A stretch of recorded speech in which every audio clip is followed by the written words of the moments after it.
ఈరోజు దేవుని వాగ్దానము యోహాను సువార్త 18వ అధ్యాయము 33వ వచనము నుంచి 37వ వచనం వరకు.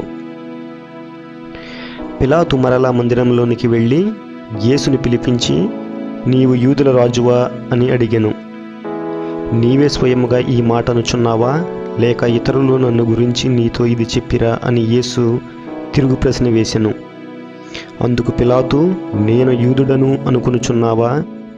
నీ ప్రజలే ప్రధానార్చకులే నిన్ను నా చేతికి అప్పగించిరి. నీవు ఏమి చేసితివి అని అడిగెను. నా రాజ్యము ఈ లోక సంబంధమైనది కాదు.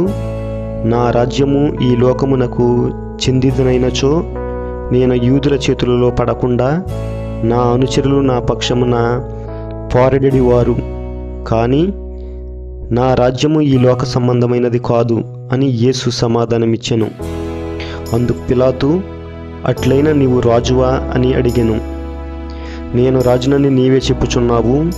నేను సత్యమునకు సాక్ష్యమిచ్చుటకు జన్మించి తిని, దీని కొరకే ఈ లోకమునకు వచ్చి తిని. సత్య సంపన్నులందరూ నా మాటను ఆలకింతురు అని ప్రత్యుత్తరమిచ్చెను. ఆమెన్. ధ్యానము. యేసుకు మరణశిక్ష పడింది. 10 మంది పగబట్టి చేసిన అన్యాయం ఇది. ఆయన నిరపరాధి, నీతిమంతుడు. అయినా ఆయన తరపున ఒక్కడు న్యాయము పలుకలేదు. దొంగలే దొరలు, నేరస్తులే న్యాయ తీర్పరులు.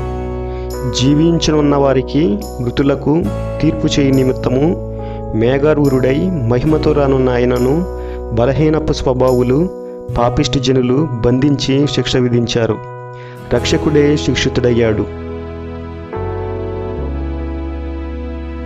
ప్రార్థన. ప్రభు, మేము పాపిష్టి జీవులం. మీ మార్గంలో మేము నడువని రోజులు లెక్కలేనన్ని ఉన్నవి.